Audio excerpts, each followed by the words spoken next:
Hello students, तो आज हम डिस्कशन करेंगे जो हमारा सीटीएस प्रश्न था और उसके साथ साथ हम समझेंगे कि जो ऑड इलेक्ट्रॉन मॉलिक्यूल्स होते हैं उन मॉलिक्यूल्स की हम हाइब्रिडाइजेशन उनमें क्या होगी वो कैसे प्रेडिक्ट करते हैं। ठीक है, जैसे आपको याद होगा कि क्वेश्चन जो था उसमें कुछ कंपाउंड्स मैंने दिए थे। उस कंपाउंड्स में हमारे पास यहाँ पे CH3 डॉट था, है ना। ये CH3 एक CF3 वाला ऑड इलेक्ट्रॉन मॉलिक्यूल था, एक NO2 वाला ऑड इलेक्ट्रॉन मॉलिक्यूल था और एक था हमारे पास ClO2 वाला ये ऑड इलेक्ट्रॉन मॉलिक्यूल।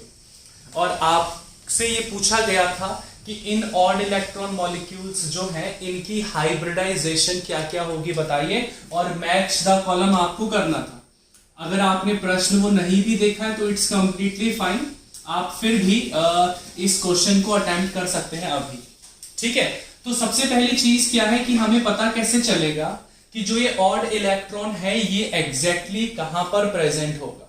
ठीक है, ये जो ऑड इलेक्ट्रॉन है ये एग्जैक्टली कहां पर प्रेजेंट होगा। क्या ये odd electron molecule hybridised orbital का पार्ट होगा या फिर ये अनहाइब्रिडाइज्ड ऑर्बिटल्स का पार्ट होगा, ये हमें समझना है।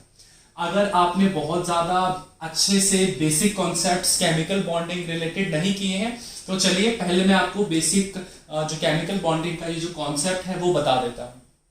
तो आपको पता है कार्बन जो है उसकी ग्राउंड स्टेट में कॉन्फ़िगरेशन क्या होती है, 1s2 2s2 2p2। अगर मैं वैलेंशियल इलेक्ट्रॉनिक कॉन्फ़िगरेशन की बात करूं तो मुझे पता है वो है 2s2 एंड 2p2। इलेक्ट्रॉन इधर इधर यहां पे और यहां पे। तो जब कार्बन अपनी एक्साइटेड स्टेट में जाता है, जब कार्बन ये ग्राउंड स्टेट है, जब कार्बन जो है एक्साइटेड स्टेट में जाता है तो क्या होता है, इलेक्ट्रॉन वो वाला यहां शिफ्ट करेगा। ठीक है, तो एक इलेक्ट्रॉन ये रहा, एक ये रहा, एक ये रहा। अब ये जो कार्बन है ये 3 हाइड्रोजन के साथ कनेक्टेड है। सो हमें पता है, मान लीजिए पहला हाइड्रोजन ये इलेक्ट्रॉन यहां पे कंबाइन, ये इसके साथ और ये इसके साथ। तो ये 3 ऑर्बिटल्स तो रिक्वायर्ड है हाइब्रिडाइजेशन के लिए, 3 बॉन्ड बनाने के लिए। अब रही बात इस 4th वाले की। अब ये जो इलेक्ट्रॉन है, क्या ये हाइब्रिडाइजेशन में 4 के चारों पार्टिसिपेट करेंगे या फिर हाइब्रिडाइजेशन में ये सिर्फ 3 ही पार्टिसिपेट करेंगे। ये जो हमारे बॉन्ड्स बना रहे हैं वो ये हमें कैसे पता चलेगा। ठीक है, तो आज की क्लास में मैं आपको ट्रिक सिखाने वाला हूं। आज की क्लास में मैं आपको एक ट्रिक सिखाने वाला हूं जिस ट्रिक के थ्रू आप बहुत इजीली पता कर सकते हैं, आप लोग बहुत इजीली पता कर सकते हैं कि जो ये इलेक्ट्रॉन है क्या ये हाइब्रिडाइज्ड ऑर्बिटल्स का पार्ट होगा या नहीं। क्योंकि देखो, अगर हाइब्रिडाइजेशन का पार्ट हुआ तो इसकी हाइब्रिडाइजेशन sp3 हो जाएगी, अगर नहीं हुआ तो सिर्फ ये 3 ऑर्बिटल्स हैं तो sp2 होगी। तो sp3 होगी या sp2 होगी, इसी चीज का हमें पता लगाना होता है। ठीक है, सो एक सिंपल सी बात ध्यान रखिएगा, क्या कि जो भी आपका कंपाउंड है उसका फॉर्मूला ऐसे Ab3 डॉट है या मान लीजिए Ab2 डॉट है कि 2 साइड एटम है, A हमारा सेंट्रल एटम है, या फिर 3 हमारे पास साइड एटम है, A जो हमारा सेंट्रल एटम है। तो आपको पता लगाना है क्या कि साइड एटम और सेंट्रल एटम, साइड एटम और सेंट्रल एटम में से कौन ज्यादा इलेक्ट्रोनेगेटिव है और कौन लेस इलेक्ट्रोनेगेटिव है। अगर मान लीजिए सेंट्रल एटम ज्यादा इलेक्ट्रोनेगेटिव है, दैट इज माइनस डेल्टा यहां पे और प्लस डेल्टा यहां पे। ठीक है, सेंट्रल एटम ज्यादा इलेक्ट्रोनेगेटिव है। एक केस ये बन सकता है कि साइड एटम ज्यादा इलेक्ट्रोनेगेटिव है तो उधर माइनस डेल्टा और इधर प्लस डेल्टा। ठीक है, सो सेंट्रल एटम ज्यादा इलेक्ट्रोनेगेटिव और सेंट्रल एटम लेस इलेक्ट्रोनेगेटिव, इसके बेसिस पर हम पता कर सकते हैं। ध्यान रखना, अगर सेंट्रल एटम लेस इलेक्ट्रोनेगेटिव है दैट इज उसके ऊपर प्लस डेल्टा है और यहां पर माइनस डेल्टा है, अगर ऐसा है तो जो आपका ऑड इलेक्ट्रॉन है ना, तो इस केस में क्या होगा, जो ऑड इलेक्ट्रॉन जो है वो हाइब्रिडाइजेशन में इन्वॉल्व होगा। ठीक है, जो ऑड इलेक्ट्रॉन है वो हाइब्रिडाइजेशन में इन्वॉल्व होगा। कब, जब उसके ऊपर ये प्लस डेल्टा चार्ज होगा। अगर उसके ऊपर माइनस डेल्टा है तो इलेक्ट्रॉन जो है हाइब्रिडाइजेशन में, इलेक्ट्रॉन जो है हाइब्रिडाइजेशन का पार्ट वो नहीं होगा। ठीक है, सो आप सबको पता है कार्बन हाइड्रोजन में कार्बन की इलेक्ट्रोनेगेटिविटी 2.5 होती है और हाइड्रोजन की होती है 2.2। इसका मतलब सेंट्रल एटम ज्यादा इलेक्ट्रोनेगेटिव है, मतलब CH3 में कार्बन के ऊपर माइनस डेल्टा चार्ज आएगा, तो इलेक्ट्रॉन हाइब्रिडाइजेशन में नहीं जाएगा। तो जब इलेक्ट्रॉन हाइब्रिडाइजेशन में नहीं जाएगा तो इसकी हाइब्रिडाइजेशन क्या होगी, sp2।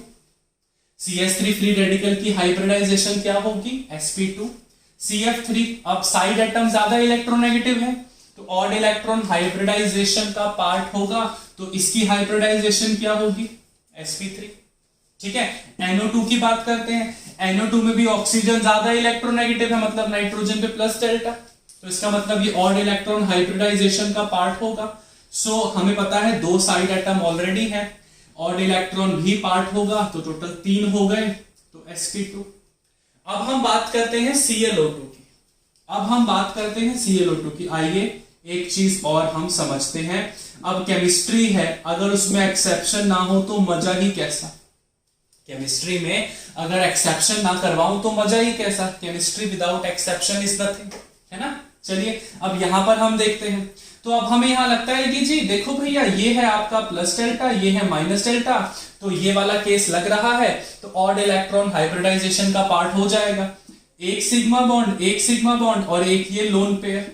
तो हमें पता है हाइब्रिडाइजेशन कैसे निकालते हैं, sigma bond plus lone pair of electron से।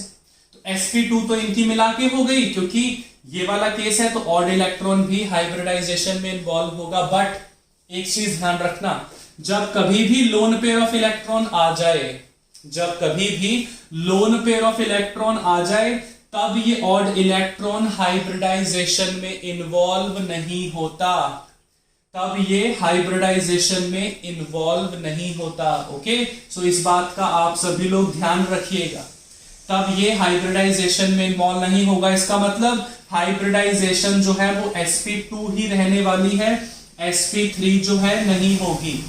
क्यों इसकी वजह से ऐसा हुआ, ये रीजन हम कभी फिर डिस्कस करेंगे। अगर आप ये रीजन जानना चाहते हैं कि क्यों ऐसा हो रहा है कि लोन पेयर ऑफ इलेक्ट्रॉन जब है तब ये हाइब्रिडाइजेशन में इन्वॉल्व नहीं हो रहा, अगर आप ये जानना चाहते हैं कि क्यों ऐसा होता है कि सेंट्रल एटम पे माइनस डेल्टा, साइड पे प्लस डेल्टा हो, तब इलेक्ट्रॉन हाइब्रिडाइजेशन का पार्ट नहीं होता। CF3 में क्यों ऑड इलेक्ट्रॉन जो है हाइब्रिडाइज्ड ऑर्बिटल्स का पार्ट है, क्यों यहां पे लोन पेयर है तो फिर नहीं हो रहा है। अगर आप इन सब बातों का रीजन जानना चाहते हैं तो आप कमेंट सेक्शन में हमें लिख के बताइएगा, तभी हम एक और वीडियो बनाएंगे जिसमें ये सारे रीजंस जो है वो मैं आपको एक्सप्लेन करूंगा।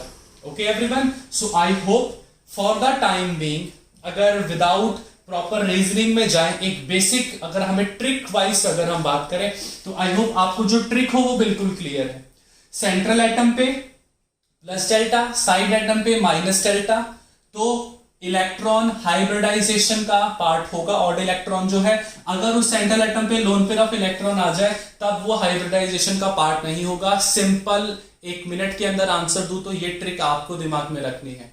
ठीक है, रीजन जानने के लिए आप कमेंट सेक्शन में हमें बता सकते हैं, तो फिर हम एक और वीडियो बना सकते हैं जिसमें आई विल एक्सप्लेन कि ऐसा क्यों हो रहा है। Okay everyone.